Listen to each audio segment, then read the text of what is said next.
Au détour d'une petite promenade en forêt, se dressent devant vous d'impressionnants murs de béton.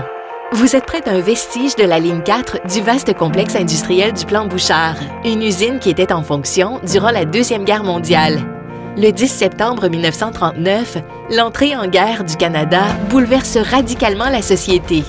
Les besoins en équipement militaire et la poussée phénoménale de l'industrie, désormais axée sur l'effort de guerre, créent une impressionnante demande en main-d'œuvre dans tous les secteurs de l'économie. On passe très rapidement d'une économie de paix à une économie de guerre. Les besoins en main-d'œuvre sont énormes. On invite donc les femmes à prendre activement part au marché du travail, notamment dans l'industrie militaire.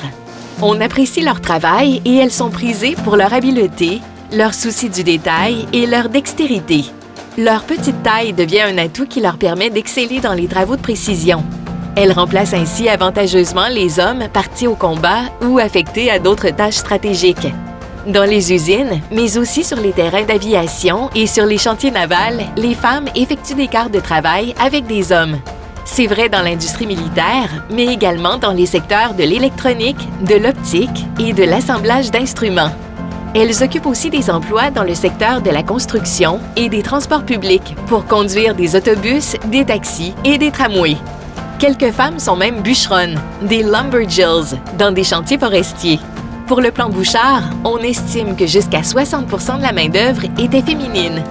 De par la nature de sa production, la ligne numéro 4 était un secteur qui faisait appel à un grand nombre d'ouvrières.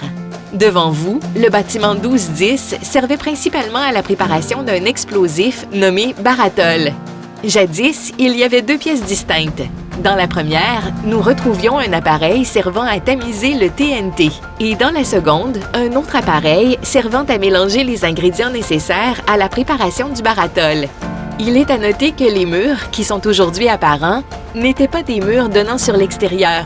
En effet, le bâtiment était plus grand que ce que laissent supposer les ruines. Par ailleurs, il est intéressant de savoir que les deux pièces avaient chacune un mur en bois et 3 murs en béton.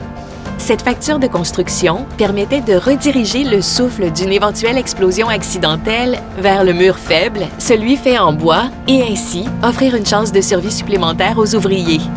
Comme la majorité des édifices composant le complexe du Plan Bouchard, le bâtiment 1210 a été démantelé à l'automne 1945, laissant la nature reprendre ses droits.